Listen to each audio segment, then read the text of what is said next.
Hello friends, it's me, and today we're checking out Food Theory. Did Pepsi make $1 million mistake from the Food Theorists? Together, let's go.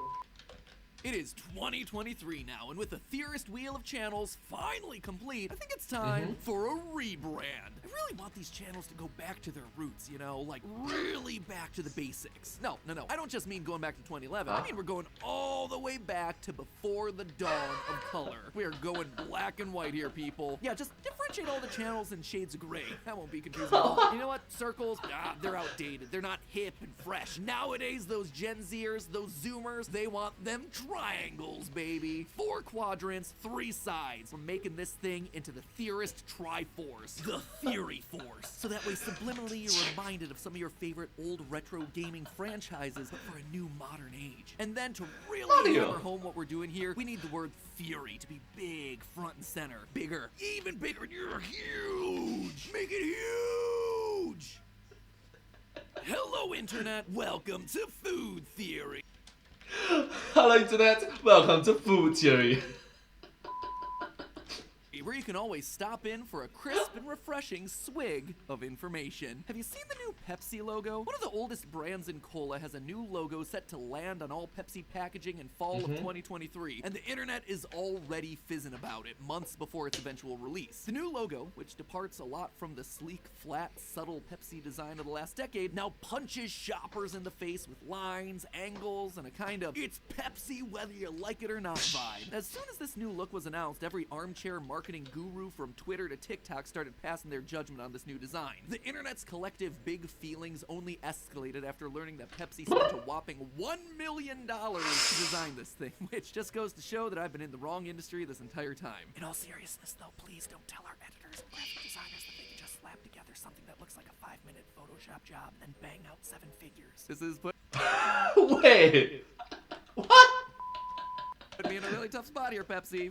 But to that point, the internet already has plenty of bones to pick with this new logo, which at first glance strikes me as a little bit weird. All these angles in the font, the design of the P makes it look like Depsy, some sort of sad store brand cola. Then there's the lettering size, which feels slightly too big for where it's placed. The color scheme that makes you want to schedule your next eye exam. There's a lot going on here. And even though this new logo looks nothing like the previous one, at the same time, there's something familiar about it. If you're a soda aficionado like I am, or you're tuning into the over 65 demographic, shout out to you 3% of our audience, you probably noticed that this new brand is just Pepsi's logo from 1962, just with an extra strange font in the middle. So all of this has led to the collective question, what's going on with this thing? Why would Pepsi create a worse version of their own 60-year-old logo? When I first saw it, I thought, well, I guess we just chalk this one up to another huge corporation flushing a bunch of money down the drain. But after doing some digging, it turns out that I couldn't be more wrong. Yep, I'm here to tell you that Pepsi is actually laughing all the way to the bank with this one. This logo is like the 4D chess of the fizzy beverage world. If you hate this new Pepsi logo, watch this episode and I pretty much guarantee that by the end, you're gonna like it. Or, at the very least, you're gonna be forced to respect it. And I guess if you already liked it, well then you could just lord your superiority over me and then get a lot of knowledge about Pepsi that you can trot out at parties.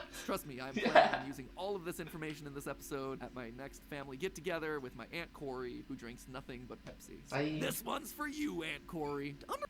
I just like it that Matt Pat mentioned that this is actually a big brain move. Understand what Pepsi's up to here, it's helpful to know the history of their logos. As it turns out, Pepsi has drastically changed its logos a lot of times. Unlike other soda brands like Coca-Cola, which is famous for never changing the core logo. Why? Well, because since the early days of its history, Pepsi has differentiated itself by being the quote-unquote cool cola, the one that keeps up with the times, and they do that by changing their logo a lot. The original Pepsi logo debuted in 1898 right next to us here in North Carolina. Pepsi neighbor friends. The word Pepsi was actually based on the word dyspepsia, which means indigestion, and it came out as one of several drinks at the time designed to settle your tummy and cure what ails ya. The Pepsi logo debuted in this bright red font that was full of spikes, which felt a lot more Hot Topic than refreshing beverage. Through the 1940s, they kept the concept, but softened up the lines a few times to copy the look and feel of Coca-Cola's swoopy, curvy design, since Coke was dominating the market. We've talked in previous episodes about how Coca-Cola ramped its marketing budget way up during the Great Depression and won big as a result of it. So at this point in its its history, Pepsi wasn't ready to become the cool cola, it was just trying to survive for a couple decades by riding Coke's coattails. That all changed in 1950 when Pepsi decided to step out of Coke's shadow by rebranding itself based on the cool hip word of the moment, patriotism. That's right, following the Allies' victory in World War II, there was this huge surge of Go USA sentiment, which Pepsi then took advantage of in the most American way possible by exploiting it for marketing. Pepsi slapped their logo, which would go from cursive to block letters, right in the middle of a red, white, and blue globe, implying that America was the global winner and that winners drink Pepsi. They marketed themselves throughout the 1950s and 60s as the drink for those who think young, thereby differentiating themselves from your dad's Coca-Cola. Because this is the brand new era of rock and roll, baby. You got the Beatles, you got Elvis. They are comfortable with those hips a-shaking. This then is the angle that they stuck with for the rest of the brand's history. You can even see Britney Spears echoing the same line in her 2002 Pepsi Super Bowl commercial. For those who think young. When the counterculture movements got started in the early 60s, Pepsi updated their logo again and came out with a new marketing slogan, the Pepsi Generation. All about the new cool kids, the hippies. They flattened their globe logo to meet the new generation's mod aesthetic. About 10 years later, they were ready to prove again that they were cool and with it, so in 1975, Pepsi launched the Pepsi Challenge, where they dared people to compare Pepsi to Coke and move on from their quote-unquote outdated notions that Coke was better, continuing to hammer home the idea that Pepsi was younger, it was hipper, it was more fun. I like imagining Pepsi as like the living embodiment of the like, hey fellow kids meme. Just slap Pepsi's logo right there on that meme. 1991 was a seminal year for the Pepsi logo, commonly known as the breakup, where Pepsi removed their name from the now iconic globe and sent it floating off into the ether. The Pepsi logos from then on would all feature italics letters that slanted forward because Pepsi is a forward-thinking soda for new generations. As time would go on, the logo would lean more blue to erase any shared similarities with the rival Coke. Pushing toward 2000, we got into the weird quasi-3D era of Pepsi, where the globe got rounder and Pepsi announced the Joy of Cola movement, featuring a young child of the new millennium to shift Pepsi again to yet another new generation. Like other logos at the end of the 90s and beginning of the 2000s, everything got shiny and 3D, before eventually returning in the 2010s to flat, overly casual designs that could be turned into app tiles. Pepsi's current logo prior to this new rebrand is a version of this flattened, globy, stripy ball with an all-lowercase logo intended to mimic the casual branding of cool tech companies from the last 10 years. This logo is also supposed to kind of look like an emoji, subliminally evoking a smile, indicating that unlike certain stodgy older brands, Pepsi is younger, a little cheeky, it knows how to text and understands what an eggplant splash really means. This last branding update, which debuted in 2008, cost Pepsi $1 million to design, and for the first time in Pepsi's long history of marketing, it was widely considered to be a swing and a miss. The logo wasn't symmetrical, the name is shoved awkwardly to the side, and instead of coming across as a drink for cool people, it instead came across as a drink for marketing tryhards. People called it a ripoff of Obama's logo in the wake of his successful 2008 campaign, and it was viewed as somehow both lazy and overwrought. It's been languishing in branding purgatory ever since. So why did I just drag you through an entire page worth of Pepsi history? I do this to highlight just how important it's been for those last 100 years that Pepsi looked cool in the eyes of the public, and to show you that the last attempt they made at this in 2008 was a huge miss compared to the 90 years of success that came before. The weight of Pepsi's history as the cool cola, combined with the pressure to win big this time around, creates a unique pressure cooker moment for Pepsi right now. And it's all come to a head with this, the biggest rebrand they've done in the last 40 years. So let's just go back and look at what started this whole discussion in the first place. This new logo. One of the world's biggest brands with practically all the money in the universe came up with a logo that just looks like it's the 1950s all over again. So has the new generation cola brand just given up and gone back to its roots? The answer is a resounding no.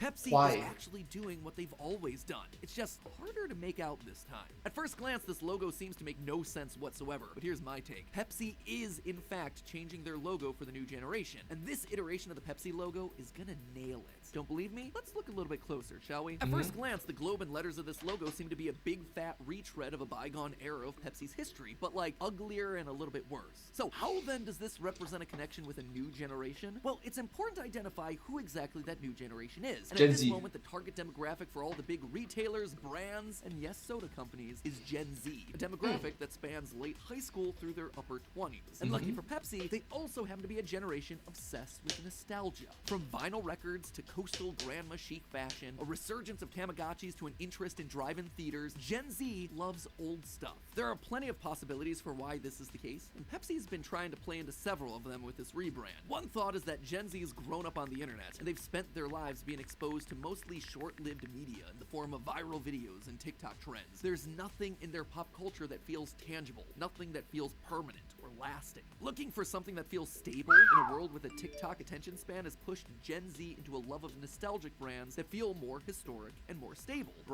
Oh, Matt Pep makes a very good point. I actually didn't think too much about it, but that makes a very good point. Interesting.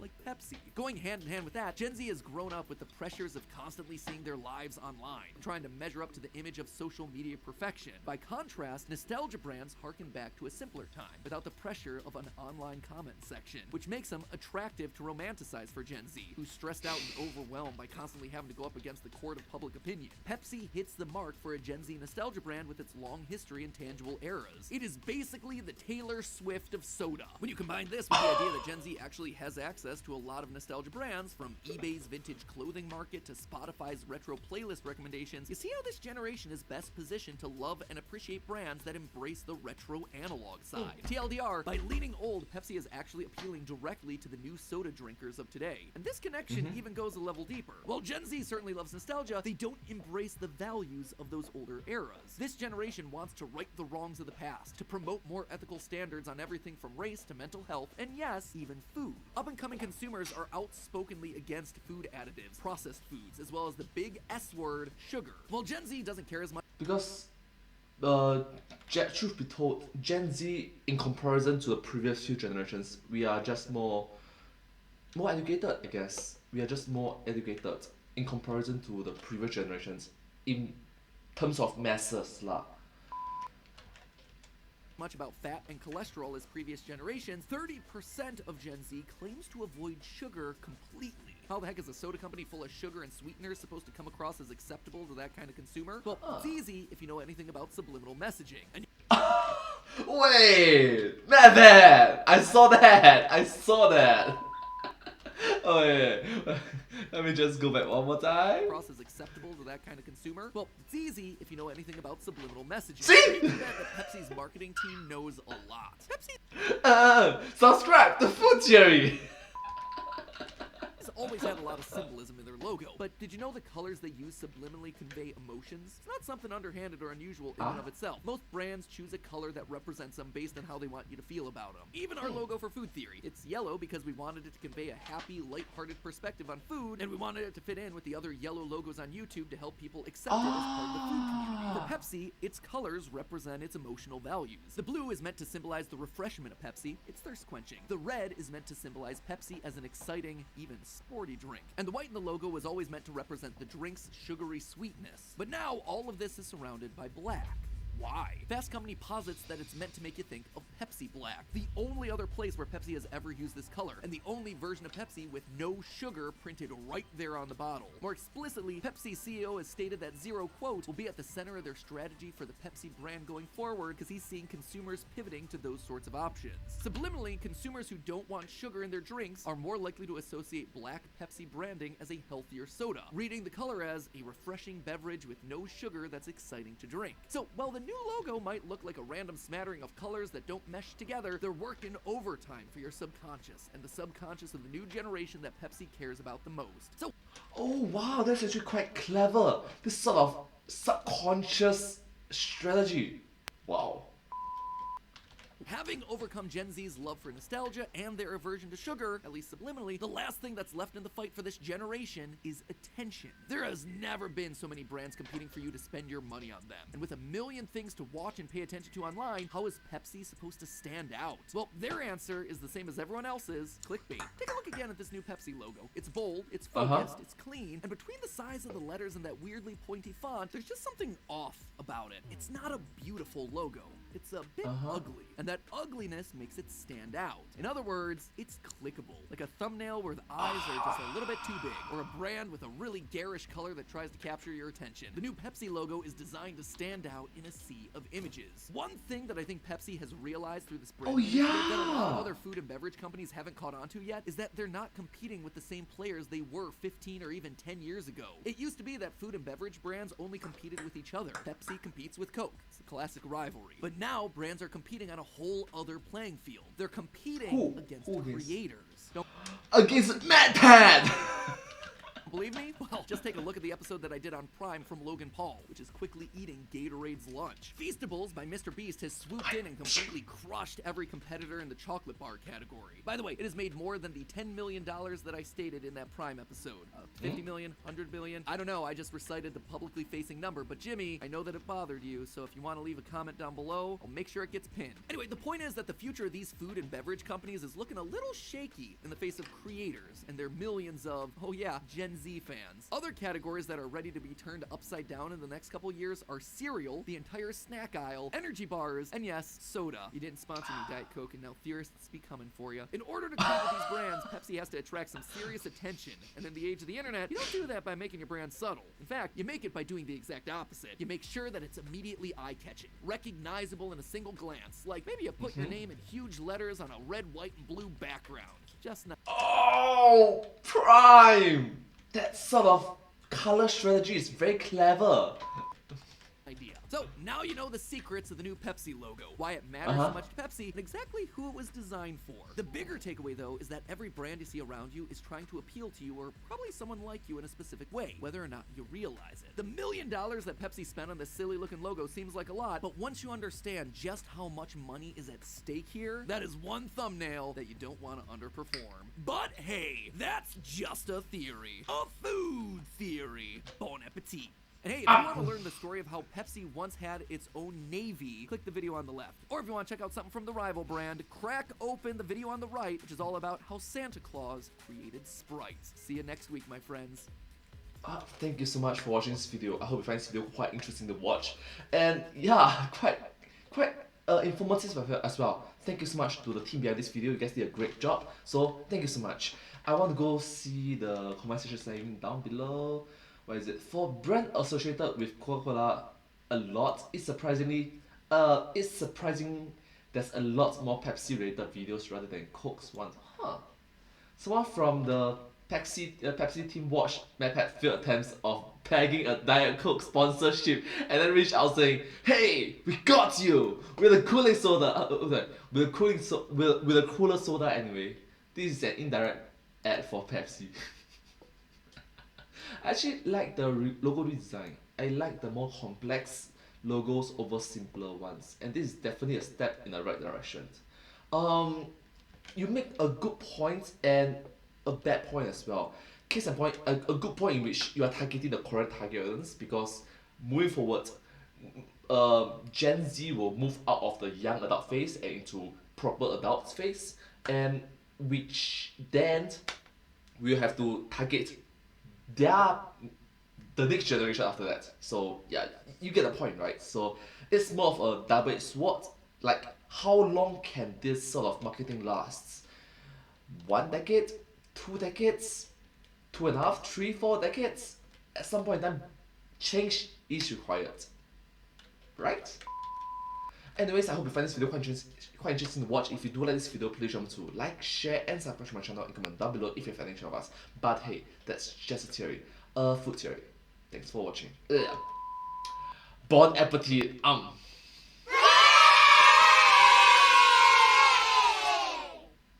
And I hope to see you all in my next video. Once again, thank you so much. Please remember to like, share, subscribe.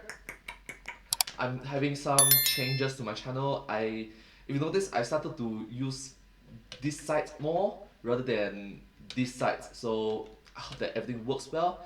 I noticed that after I changed site from my previous view experience, from this to become this, okay, the change cost me a lot of subscribers gained. I did not gain a lot of subscribers for the past few weeks, to be honest. Used to be like +3, +4 subscribers, now it's +1 or +0 per day. +3, +4 per day become +1, +0 per day. And not only that, I'm reaching towards the end of I'm reaching towards the latest videos from the Game Theorists, the Film Theorists, the Food Theorists, the Style Theorists. These 4 theory. Don't think I'll be reacting to the GT Live Theorists. So yeah, if you notice, I'm reacting to the short videos as a long form content. I think that I should respect the fact that, hey, these are short videos, I shall react to those short videos as a short video.